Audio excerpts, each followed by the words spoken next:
Hello everyone, welcome to the Re-Review, the series where I get to replay and reassess games from my favourite gaming era. I'm Brian, also known as UKGN Zoidberg, and I used to be a writer for Amiga Action magazine. This involved spending my days playing and writing about some of the biggest games around, and in this series I'm going to be looking back at all of my reviews and seeing what I got right or wrong first time around. For this latest episode, the game that I'm going to be replaying is point-and-click adventure Curse of Enchantia, which was developed and published by Core Design in 1992.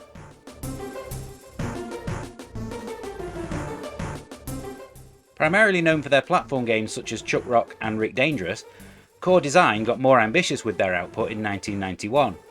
Firstly, they took on the flight sim genre with great success with Thunderhawk, and they followed this up with the arcade racing game Jaguar XJ220 in early 1992. This was the recipient of a whopping 98% in its review in the pages of Amiga Action, a review score which went down in infamy, but that's a story for another time. Game designer Robert Toon, veteran of many a Core title, then came up with the idea of a game set in a fantasy world where you played the role of a modern kid trying to get home. Titled Zaloria, it was originally envisioned as an isometric 3D adventure, similar to the 8th Days Heimdall which Core had published in 1991. Eventually, it was decided that a graphical adventure in the style of something from LucasArts or Sierra would suit the game more, and subsequently the game's title was changed to Curse of Enchantia. Both Toon and fellow designer Ian Sabine were of the opinion that too much text on screen was something that slowed down many games in the genre, so a decision was made that this one would feature none at all. Instead, all of the game's storytelling and humour would have to come through in the art and animation. All of the game's atmospheric backgrounds, which were inspired by Sierra's King's Quest series, were the work of artist Rolf Moore, who also provided the game's cover art. Moore's impressive gaming CV would go on to include the likes of Ratchet & Clank and Epic Mickey, working for developers such as Sony Computer Entertainment, Insomniac, Telltale Games, and Bethesda. He currently works as a lead concept artist for the Walt Disney Company, and worked alongside the developers of both Tron Identity and Aliens Dark Descent. For the game's animation, they turned to Billy Allison, who was working in TV at the time, and his impressive cartoon styles would also go on to be included in Bubba and Sticks, Blob, and Wonder Dog. He was aided by newcomer Stuart Atkinson, who would go on to work at Core for many years, working on games such as BC Racers, Project Eden, and the Tomb Raider series. Enchantia sold well enough for a sequel, and although the work started on one, the development team would instead go on to make another point-and-click adventure game called Universe. As the title suggests, this swapped out the fantasy setting for a more science fiction one, although it did use the same icon-driven interface. Reviews were good, especially for the CD32 version, but it would still end up being the last adventure game developed by Core themselves. Core were one of the most prolific developers and publishers for the Amiga, and they would continue making games right up until 1995, with their final game being the isometric shooter Skeleton Crew.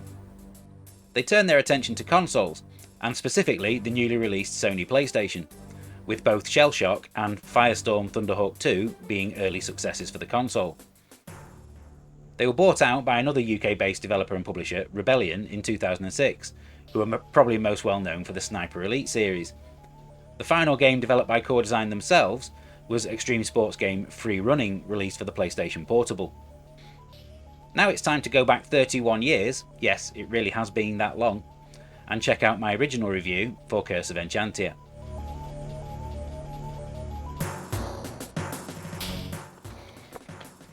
Curse of Enchantia was one of 7 games that I reviewed in Amiga Action issue 38 from November 1992.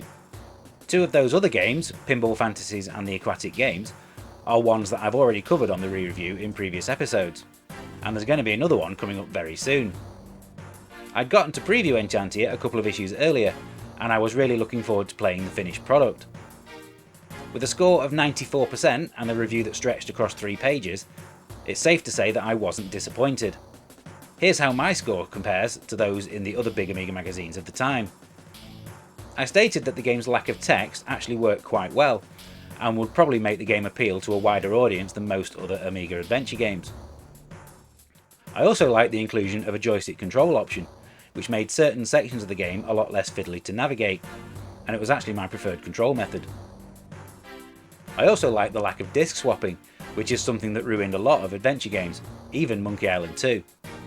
The game came on 7 discs, but you could actually play through large sections of the game without having to take a disc out of the drive at all. My biggest praise though was saved for the game's graphics. The graphics are tremendous. All of the backgrounds began life as real paintings on canvas, and are very atmospheric and look sensational. Now let's see how well the game stands up today. It's time for the playtest.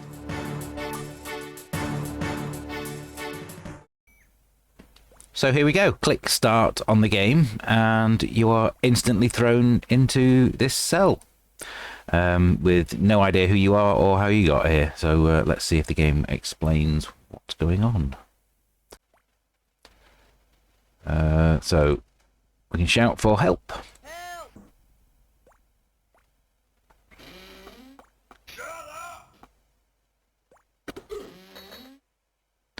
Oh, the guard drops his key on the way out, so let's pick that up. So this is all a nice little introduction to how the interface works.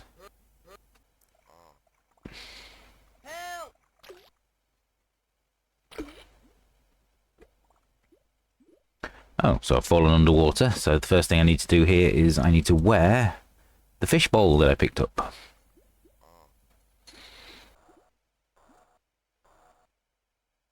I mean, the character movement side of the interface works reasonably well.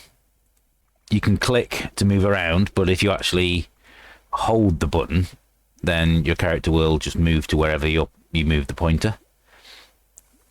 It's the item manipulation side of things that is a little clunky. So you do have to time your attacks on this shark.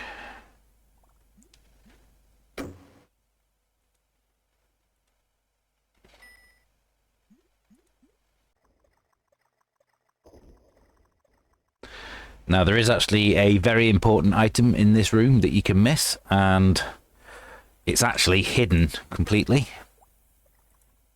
If you go over to the right hand side here and stand behind the wall, click on pick up, you'll see that there's some seaweed. Now, like I said in my original review, the mouse control is all well and good, but I actually find the joystick control to be a lot more user friendly. See, now according to the manual, this character that you control is called Brad, but you'll notice that the game itself has not actually told us this yet. So you just have to give the rocks to the rocksmith until they disappear off the board behind him. In this room here, there's not a lot you can do at this point. All you can do right now is pick up the plank, combine the plank and the rock so that you'll create a little seesaw, which you will need to use in a minute. And what has he given me in return? Ball of string. Oh, there was something glinting there, as you can see, little tiny object glinting. What is that? That is a coin. As you can see, there are 4 holes in the back wall on this one. If you look inside them, then a creature will fall out of one of the other ones. So go over to the one that the creature fell out of and look inside that one. You repeat it a couple more times, and then in the last hole you will notice some sticks. So pick up those sticks. And then returning to the seesaw that we made earlier, this is where we use the computer monitor that we just picked up. If you hadn't read the manual, you might actually be wondering, why is a computer monitor lying around in a fantasy world like this? But this is actually the world where all lost items from our world end up, which is all in the manual, in the story. There are many options that you could try here. You could try inserting into the hole. You could try pushing into the hole. Apparently, what you have to do is throw the string and magnet. And you throw that into the hole. And that now gives you the metal wire.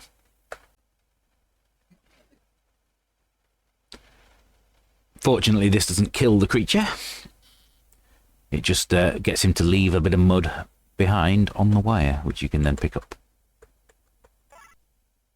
Yep, no out of order sign on it now, and then throw your coin into the well.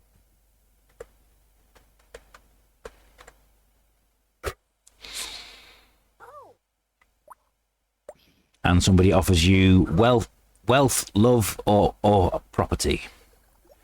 What you want to do here is you want to actually select the hard hat, because as you'll have heard on the few times that I've walked past here, there is a rockfall happening. So if you try to walk down here without a hard hat on, then you will get knocked out and die. So what we want to do is we want to wear the hard hat.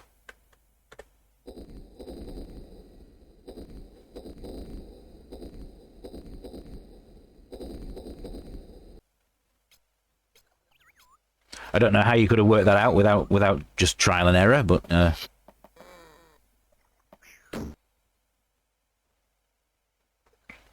yes, the cartoon animation in this is really, really good.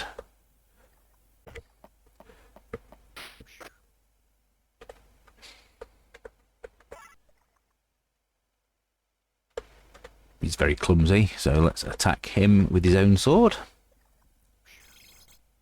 And he drops some money.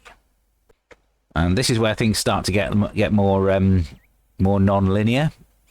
You can do this next bit in whatever order you want. The way I like to do it is I like to go to the mage's shop first.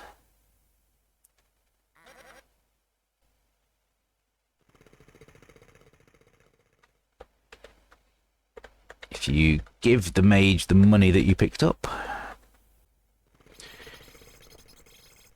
he will teleport you to somewhere else. So you need to make your way along this cliffside. This is where the point and click element of the game doesn't really work, and why joystick control is better. Because what you would expect to do in a point and click adventure is to sweep your mouse across the screen, and if there was an item that you could pick up, it would then highlight. But the only way that you get to find out if something can be picked up in this game is if you actually go and stand near it. So you have to know that they're there. As you can see, there's a man here who is covered in electricity. So what do you think you do here? You wear the rubber gloves.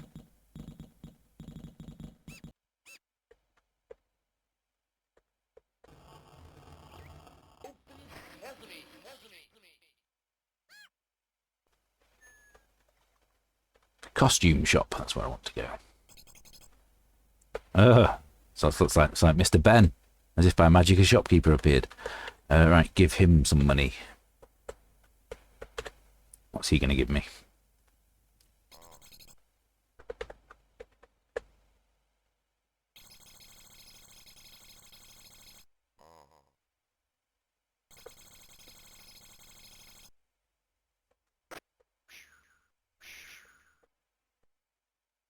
Oh, it's exactly like Mr. Ben.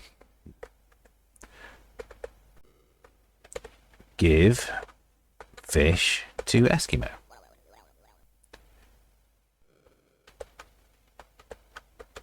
This gives me a fishing rod.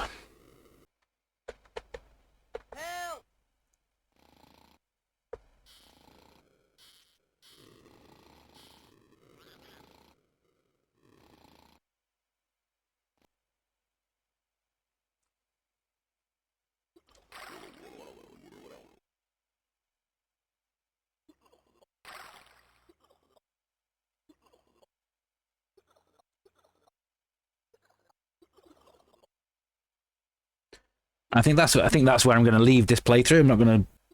So without further ado, let's get on to the summary and the re-review itself.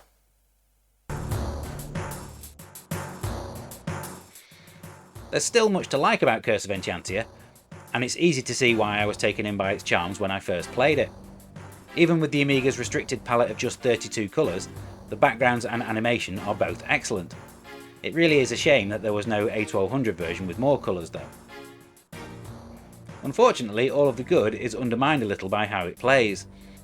Playing with a mouse is far more fiddly than it should be, and the way that you have to click to walk over to an object, then right click to bring up the menu, then left click again on the command, is nowhere near as intuitive as something developed by LucasArts or Revolution Software.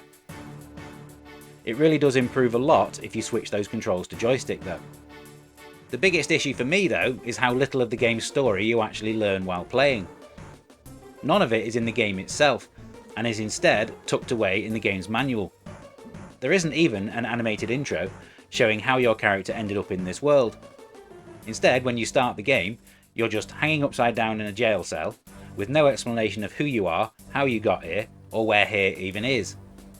And as a consequence, it can be quite difficult to care.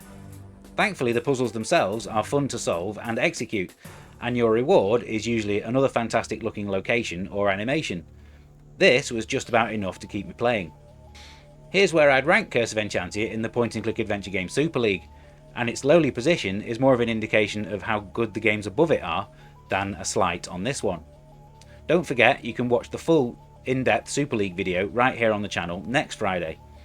I definitely wouldn't give it 94% today, and would instead drop the score to something more around 75.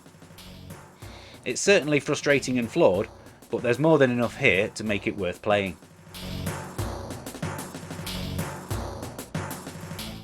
Thank you for watching this episode of the re-review. I really hope you enjoyed it. If you did, then there's a full playlist of all previous episodes right here on the channel, which will be coming up for you to click on shortly. All opinions expressed in this video are entirely mine, and not those of the UK Gaming Network team. So if you're going to disagree with anybody, disagree with me, and let me know in the comments why. I produce a new episode of this series every 2 weeks, and if you want a clue as to what's going to be coming up on the next one, stick around for a little musical hint at the end. If you enjoy what we do, then please do give us a like and subscribe to show your support, and don't forget that you can follow me over on Twitter at UKGNZoidberg. Until next time, happy retro gaming, bye for now.